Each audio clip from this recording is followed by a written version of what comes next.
우리의 귀가 열려서 천국에서부터 들려오는 기쁨의 종소리를 듣길 원합니다.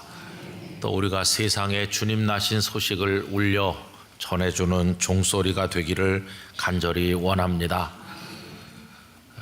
제가 요만했을 때 어머니께서 시골 교회에다가 옛날에 댕그랑 치는 무쇠종 아시잖아요.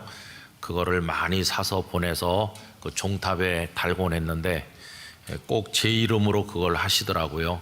그래서 왜 그렇게 하세요? 그랬더니 네가 커서 세상에 종소리가 되면 좋겠다, 그런 말씀했던 게 생각이 납니다. 우리들이 복음의 종소리가 되기를 원하는데요. 기쁨의 소식이죠. 참 우리나라 기쁜 일이 많이 생겨야 되는데 국민들이 걱정하는 일들이 많이 생겨서 뒤숭숭하지만 오늘 하나님의 음성을 듣는 우리 축복의 시간이 되기를 원합니다. 산모 예배 나오신 여러 성도님들 하나님의 은총이 충만하시길 바라고, 또 우리 교회 방문해서 오신 분들, 여러 가지 어려운 환경에서 영상으로 예배하는 이들에게까지 주님의 은총이 충만하시기를 기원합니다.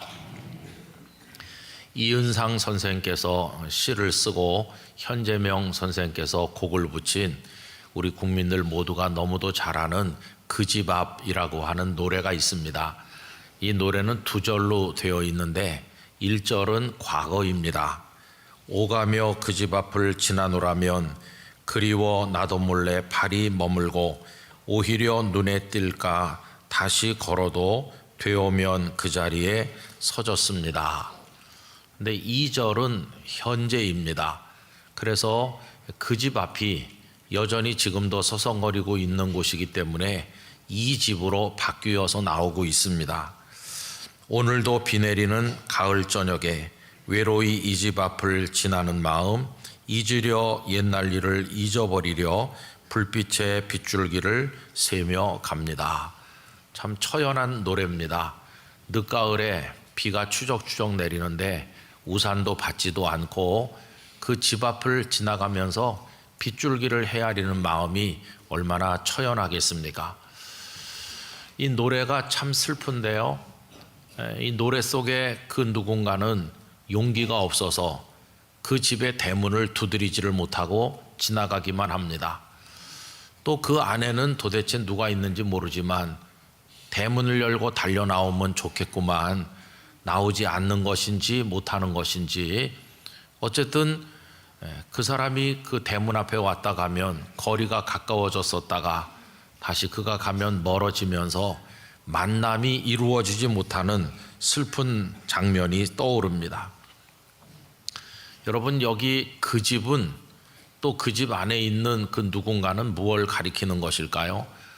그냥 피상적으로 생각해 보면 사모하고 사랑하는 사람일 수 있겠습니다마는 어떤 분은 이 노래가 일제 강점기에 만들어진 노래이기 때문에 그렇게 사모하는데도 불구하고 오지 않는 민족의 독립을 가리키는 것이다, 이렇게 해설한 것도 본 적이 있습니다.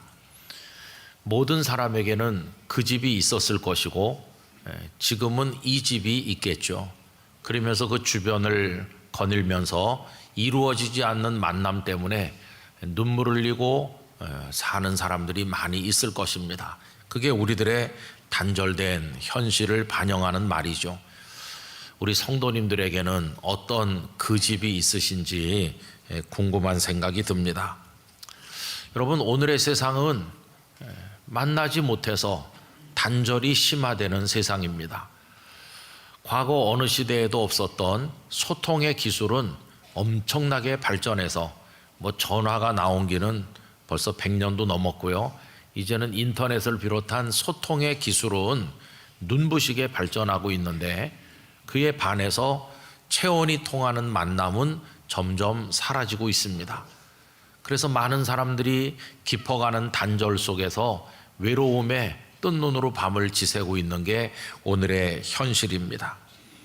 다 힘들고 어렵게들 살아가고 있는 것이고 다 혼자가 되어가고 있습니다. 여러분, 이런 우리들에게 하나님께서는 놀라운 선물을 주셨는데 그것은 만남이라고 하는 선물입니다. 성경을 들여다보는 렌즈 중에 하나가 만남이 될 수 있습니다. 만남은 성경을 들여다보는 주제 중에 하나일 수가 있겠습니다.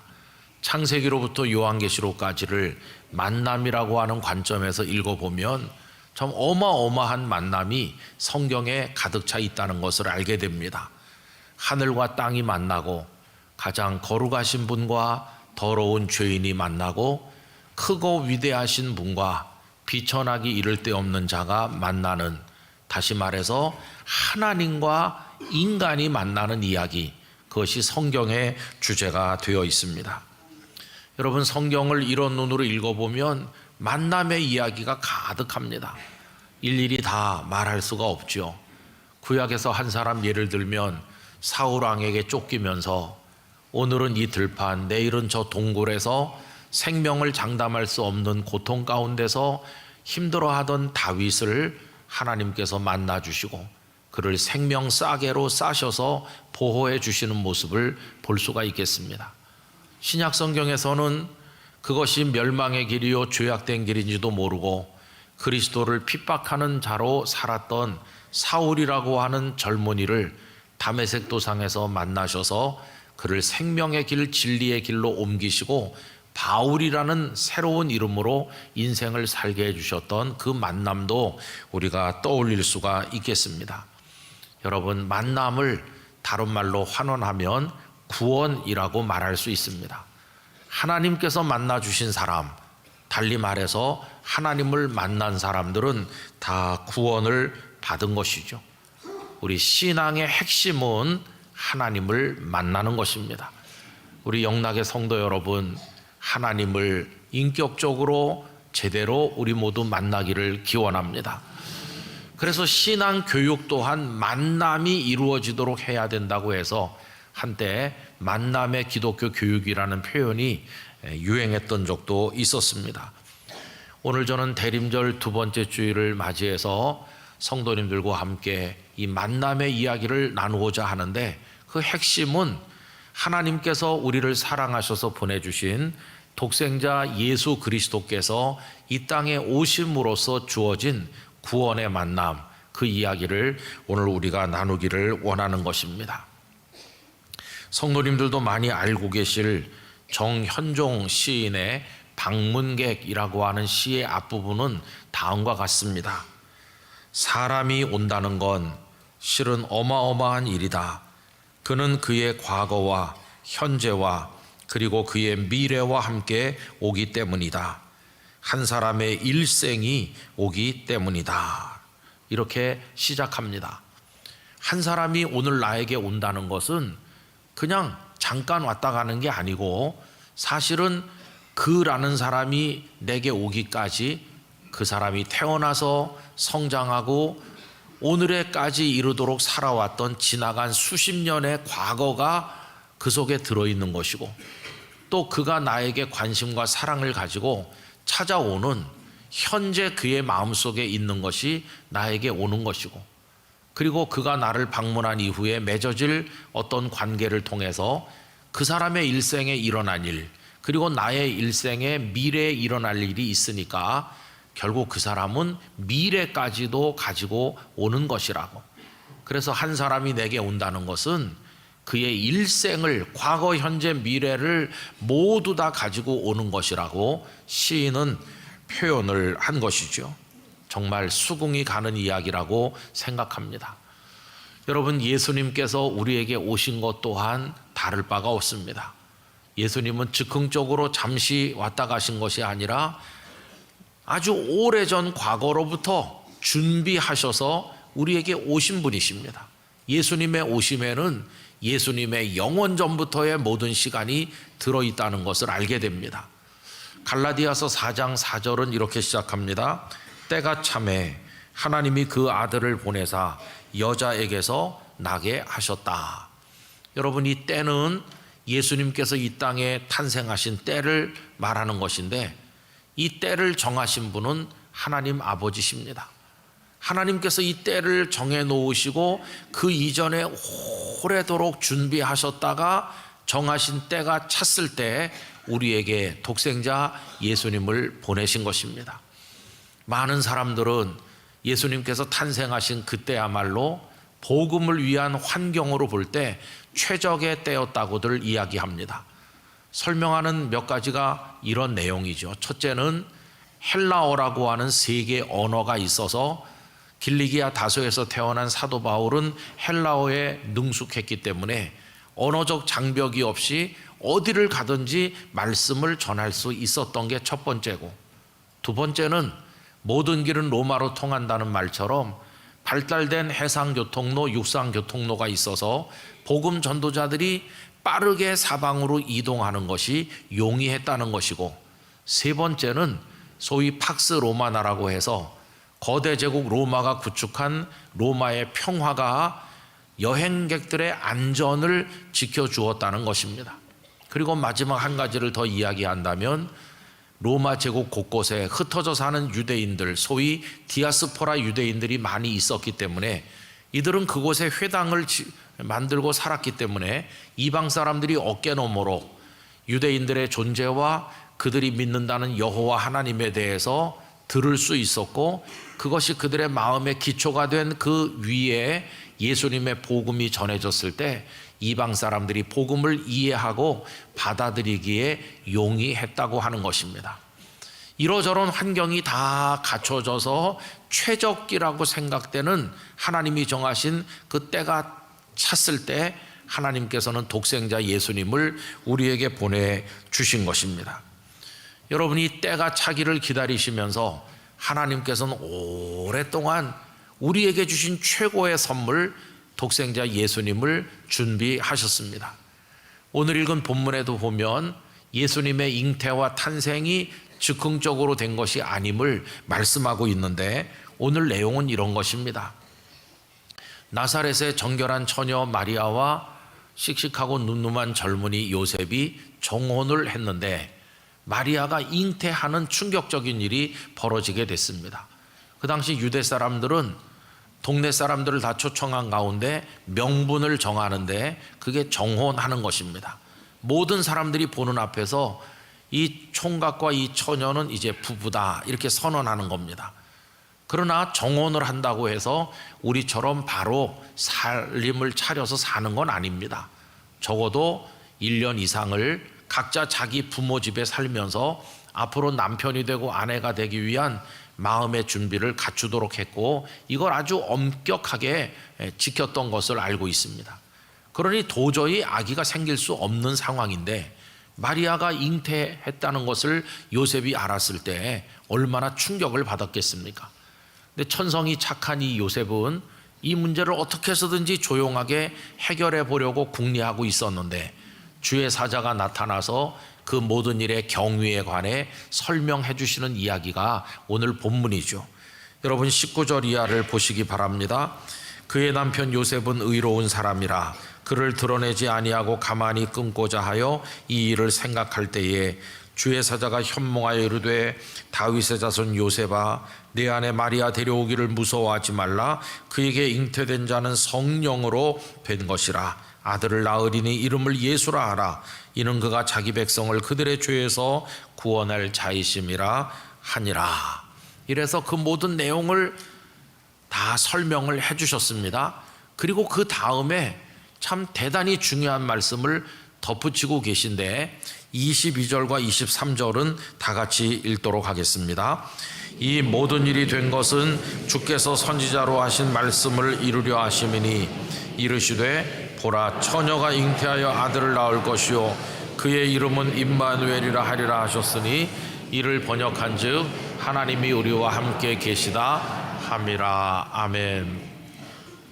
처녀 마리아가 잉태하여 아들을 낳을 거라는 이 말씀이 이미 구약 성경 이사야 7장 14절에 예언돼 있지 않느냐. 그 선지자의 예언대로 내 아내가 될 마리아가 잉태한 것이다 라고 설명을 해준 겁니다. 그래서 22절에 보면 이 모든 일이 된 것은, 마리아가 잉태한 이 모든 일은 주께서 선지자로 하신 말씀, 언제 700~800년 전에 하신 그 말씀을 이루려 하심이라고. 그래서 마리아가 잉태한 것은 오래 전부터 하나님께서 계획하신 우리를 구원하시려고 하는 섬세하고도 완벽한 뜻에 따라서 이 일이 이루어진 것임을 이 주의 사자가 말씀을 해준 것입니다. 여러분, 예수님께서 이 땅에 오신 것은 가장 오래 전부터 준비된 일입니다. 이 땅에 주어진 선물들 가운데 가장 오래, 가장 정성껏 준비된 선물이 하나님께서 우리에게 보내주신 예수님이신 줄로 믿습니다. 이 시간에 다 일일이 말씀드릴 수 없지만 구약의 선지서들에 보면 얼마나 예수님에 관한 예언들이 많은지 알 수 없어요. 몇 가지만 소개하면 예수님께서 베들레헴에 나실 것 또한 미가서 5장 2절이 예언하고 있죠. 베들레헴 에브라다야, 너는 유다 족속 중에 작을지라도 이스라엘을 다스릴 자가 네게서 네게로 나올 것이라. 그의 근본은 상고의 영원에 있느니라. 심지어는 예루살렘에 입성하실 때 어린 나귀 새끼를 타실 것까지도 스가랴 9장 9절이 언급하고 있죠. 시온에 따라 크게 기뻐할지어다. 예루살렘에 따라 즐거이 부를지어다. 보라, 내 왕이 내게 임하시나니 그는 공의로우시며 구원을 베푸시며 겸손하여서 나귀를 타시나니 나귀의 작은 것 곧 나귀 새끼니라. 뿐만 아니라 그분이 십자가에서 고난받으신 그 찔림과 고통이 우리를 위한 것임을 이사야 53장 5절이 다음과 같이 말씀합니다. 그가 찔림은 우리의 허물 때문이요 그가 상함은 우리의 죄악 때문이라. 그가 징계를 받음으로 우리는 평화를 누리고 그가 채찍에 맞음으로 우리는 나음을 받았도다. 동방의 박사들이 헤롯의 궁궐에 와서 유대인의 왕으로 나시니가 어디 있느냐고 물었을 때 그들이 알아낼 수 있었던 것은 아까 읽었던 미가서 5장 2절 때문이고, 예수님께서 나귀 새끼를 타고 입성할 때 종려나무 가지를 흔들던 사람들의 마음속에 스가랴 9장 9절이 떠오르게 된 이유도 바로 그것 때문이고, 이사야 53장 5절을 아는 사람들은 십자가를 보면서 날 위한 피 흘림이요 날 위한 죽음이로구나 하는 것을 깨닫게 되지 않았겠어요?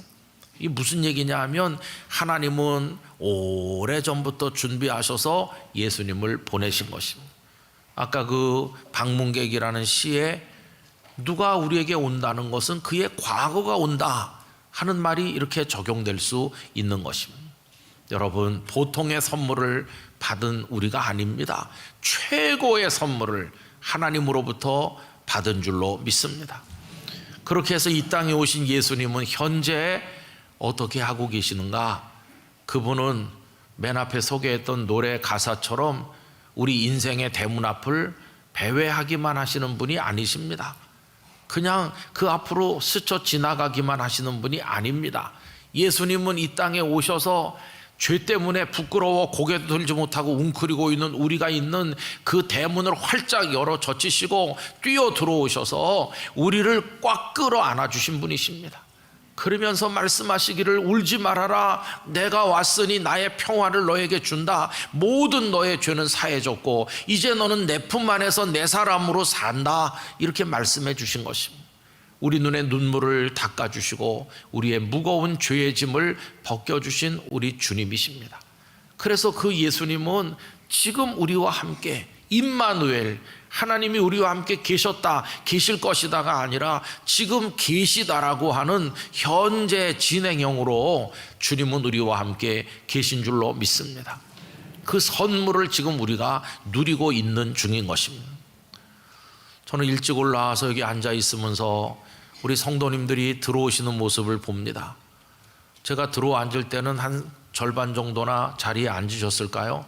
빈자리가 많은데 조금 있다 보면은 이문 저문에서 다 이렇게 들어오셔가지고 자리를 찾아 앉으시는데 꼭 그분은 그 자리에, 이분은 이 자리에 앉으시고, 이리 들어오는 분은 늘 이리 들어오시고 저리 들어오는 분은 저리 들어와서, 가끔은 여기 자리 없으면 절로 가는 분도 가끔 있지만은 다 어떻게 그 자리에 다 앉으시는지, 그러면서 마음으로 기도를 하는데 성도 한 분이 저 문으로 들어오는 거 혼자 오시는 게 아니다. 주님이 동행해서 같이 오신다. 그런 감동이 올 때가 많아요. 꼬부러진 권사님께서 지팡이 짚고 간신히 이렇게 걸어 들어올 때 그 권사님 속에 주님이 같이 오고 계시다. 감동이 있어요. 그리고 이미 여기 주님은 충만하게 영으로 우리 가운데 와 계신 것입니다. 그래서 늘 우리와 함께 계시다. 그게 현재 이야기인 것이죠. 여러분, 주님 품에 사시길 바랍니다. 늘 주님과 함께하는 기쁨 가운데 살아가시기를 바랍니다. 어지러운 세상이지만 주님의 품에서 눈물 닦으며 주님 꼭 붙들고 살아가시기를 축원합니다. 그리고 그 방문객은 미래도 가지고 온다고 얘기했는데 우리 예수님도 미래를 가져오셨어요. 그냥 오셔서 잠깐 계시다 가신 것도 아니고 그냥 우리 속에 계시기만 한 것도 아니고 우리에게 주실 미래의 어마어마한 축복을 우리 예수님은 이제 가지고 오시는 것입니다. 그래서 뭐라고 말씀하시느냐 하면 내가 다시 오리라고 말씀하십니다. 지금은 영으로 우리 중에 계시지만 장차 예수님은 우리 눈으로 볼 수 있고 손으로 만질 수 있는 모습으로 영광 중에 만왕의 왕으로 다시 오실 것입니다. 그래서 사도행전 1장 10절 11절은 이렇게 말씀하죠. 올라가실 때 제자들이 자세히 하늘을 쳐다보고 있는데 흰옷 입은 두 사람이 그들 곁에 서서 이르되 갈릴리 사람들아 어찌하여 서서 하늘을 쳐다보느냐. 그 다음엔 같이 읽겠습니다. 너희 가운데서 하늘로 올려주신 이 예수는 하늘로 가심을 본 그대로 오시리라 하였느니라. 아멘. 예수님은 다시 오시겠노라고 약속을 하신 것입니다. 우리 사도신경을 고백할 때마다 늘 이걸 고백하면서도 우리 마음속에 다시 오실 예수님, 그 미래를 가져오시는 예수님에 대한 확신이 부족할 때가 많은데 여러분, 주님은 다시 오신다고 말씀하신 겁니다. 한국교회가 왜 현실에 붙들려 있고 왜 이렇게 힘이 없을까를 설명할 때 그 중에 하나가 미래적 소망을 잃어버렸기 때문에 현실의 감옥 안에 갇혀서 어쩔 줄 몰라 하고 있다. 다가오는 주님의 나라에 대한 열망이 식어버렸기 때문에 오늘 여기서 힘을 쓰지 못하고 있다고들 얘기하고 있습니다. 여러분, 주님은 미래를 가지고 오시는 겁니다. 주님이 가지고 오실 그 미래는 영원한 생명의 나라요, 거기 영생의 축복이 있는 그 모든 걸 가지고 우리에게 다시 오실 것입니다. 그럼 여러분, 이제 우리가 할 일이 뭔가요? 그거는 예수님을 마중 나가는 겁니다. 이제 우리가 할 일은 예수님을 마중 가는 거예요. 2000년 전 오실 때는 우리는 웅크리고 아무것도 하지 않았습니다. 문을 열지도 안 하고 마중도 하지 않았습니다. 그분이 일방적으로 우리에게 오신 겁니다.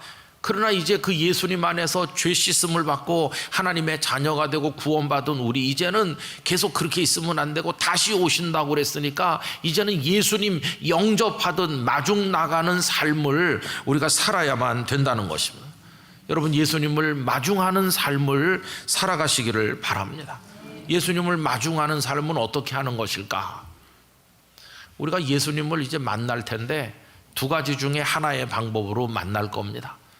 그분이 이 땅에 약속대로 재림하셔서 우리를 만나시든가, 아니면 그 재림이 좀 더 늦다면 우리가 이 땅의 삶을 끝내고 우리가 가서 예수님을 만날 것입니다. 어떤 방식으로 만나든지 분명한 것은 우리는 예수님을 영으로만이 아니라 실제로 다시 만날 것입니다. 그런데 늘 그 생각을 하게 되는 거죠. 다시 만날 건데 언제쯤일까 생각하는 거죠. 저도 그런 생각을 자주 합니다. 내가 언제 주님을 만날까? 한 10년쯤 후일까? 그래도 내가 요 정도 건강하니까 한 20년 살래나? 20년쯤 후일까? 30년쯤 후일까요? 여기 20, 30대 젊은 분들은 목사님 저는 반세기 이상 더 살 거예요. 그렇게 나중일까? 다 각자가 생각할 수 있죠. 그러나 잘 모르죠. 누구도 모르죠.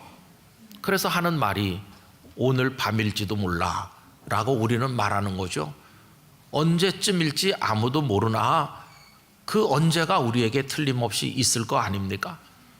또 그와 함께 모르는 게 어디쯤일지도 모릅니다. 그때 우리가 어디에 있을지, 서울에 있을지, 지방에 있을지, 외국에 있을지, 집 안에 있을지, 집 밖에 있을지, 어디서 뭘 하다가 예수님을 만날지 누가 알겠어요?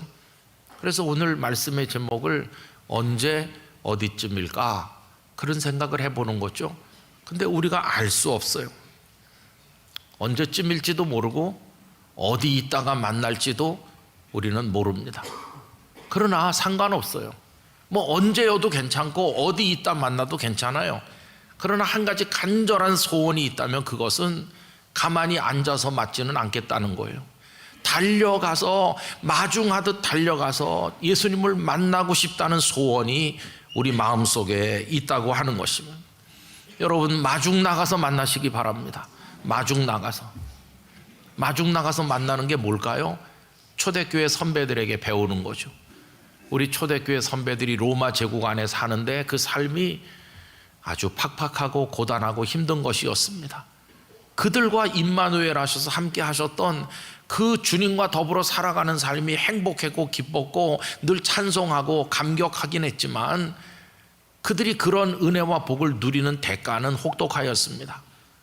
그것은 로마 제국 안에서 고립을 의미하는 것이고 박탈을 의미하는 것이고 죽음을 뜻하는 것이었습니다. 그들이 예수님과 함께 살아간다는 것 때문에 얼마나 로마 제국이 그들을 핍박했고 그들이 가진 것을 빼앗았고 때렸고 나중에는 원형 경기장에 끌려가고 그들은 카타콤에 숨어 살면서 그 고단한 삶을 견뎌야 되지 않았습니까? 그때 그들이 어떻게 그 어려운 하루하루를 견뎌내고 버틸 수 있었을까? 그 힘은 어디서 온 것일까? 다른 게 아니었어요. 주님 다시 오신다. 주님 어서 오세요. 어서 오세요. 제가 달려가고 있으니 어서 와주세요. 그들의 그 간절한 열망이 담겨있는 말씀이 성경 맨 끝에 요한계시록 22장 20절 아닙니까? 다 같이 읽어보도록 하겠습니다. 이것들을 증언하신 이가 이르시되 내가 진실로 속히 오리라 하시거늘 아멘. 주 예수여 오시옵소서. 아멘. 주 예수여 오시옵소서. 이 마라나타의 간절한 눈물 어린 기도와 찬양이 그들이 예수님 사모곡을 이렇게 부름으로써 주님을 사모하고 주님 어서 오십시오 그러면서 맨발로 달려나가듯이 주님을 사모하는 마음으로 그들이 살았기 때문에, 그들은 그런 마음으로 살았기 때문에 그 만나는 때가 언제여도 상관없었고 거기가 어디든지 상관이 없었던 것이죠. 언제 그분이 오셔도 맞을 준비가 돼 있고 거기가 어디라 할지라도 주님께 갈 준비가 돼 있었으니까. 이게 우리 선배들이 보여준 대림의 신앙이었다는 것을 알 수 있습니다. 오늘이 대림절 두 번째 주일인데 우리는 이 대림절을 작년에도 지켰고 몇십 년 전에도 지켰습니다. 까딱 잘못하면 우리의 대림절은 과거를 회상하는 것으로 끝납니다. 2000여 년 전에 베들레헴에 나셨지 그렇게 하고 끝나는 겁니다. 그러나 절대로 그래서는 안 되고 과거에 준비되어서 오신 예수님 현재 영으로 나와 같이 계셔서 임마누엘의 은혜를 주시고 이걸로 끝이 아니라 미래를 가지고 다시 오신다고 하셨으니 이제 내 눈을 주님이 가져오실 미래를 향해 영원한 생명의 나라를 향해 들도록 하겠습니다. 이렇게 할 때 우리의 대림절은 과거로만 열린 대림절이 아니라 미래의 생명으로 축복으로 소망으로 영원으로 활짝 열린 대림절이 될 것입니다. 그렇게 할 때 우리는 오늘을 이길 힘을 거기서 발견하게 되는 것입니다. 우리는 미래를 바라보기 때문에 우리 눈앞에 현재 어렵고 힘든 일들이 일어나도 그것에 집착하거나 연연하지 아니하고 그걸 뛰어넘고 초월할 수 있는 힘을 가질 수 있게 될 것입니다.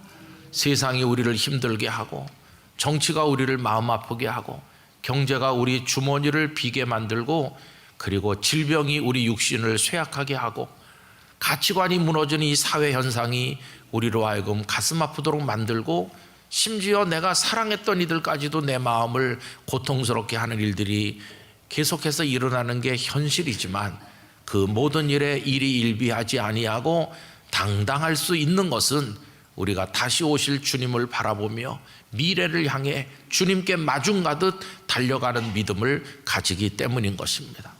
주님을 향하여 나가는 것입니다. 주님 어서 오시옵소서 하면서 주님께 가까이 가기를 원하는 것입니다. 여러분, 그런 우리가 부를 때 감동되는 찬송이 하나 있죠. 그게 뭐냐 하면 내 주를 가까이 하려 함은. 여러분, 끊임없이 이 땅에서도 주님을 가까이 하고 또 영원한 미래를 향해서도 주님께 가까이 가는 심정으로 사는 것, 이게 바로 주님을 마중하는 삶을 사는 것입니다. 우리 모든 성도들이 그런 삶으로 오늘의 고통스러운 현실을 뛰어넘어 그 천국을 바라보며 주님을 바라보며 오늘 여기서도 승리하시기를 간절히 축원합니다. 기도하겠습니다. 거룩하신 아버지 하나님, 주님은 오래전부터 선지자들의 예언을 따라 준비되신 모습으로 오셨고 지금 우리 중에 임마누엘 하셔서 우리 눈에 눈물 닦아주시고 함께 하실 뿐만 아니라 내가 다시 오겠다고 약속하심으로 우리의 눈을 들어 영원을 바라보게 하시니 이제 우리는 주님을 마중하는 심정으로 오늘의 삶을 살아가게 하시고 다가오는 영원한 미래의 축복을 바라보며 오늘의 어려운 현실을 뛰어넘을 힘을 가지도록 도와주옵소서. 모든 상황, 모든 순간에 주님 만날 준비가 되어 있어서 언제이더라도 어디일지라도 상관없이 준비된 그리스도인으로 주님께 가까이 하며 살아가게 하여 주옵소서. 예수님 이름으로 기도하옵나이다. 아멘.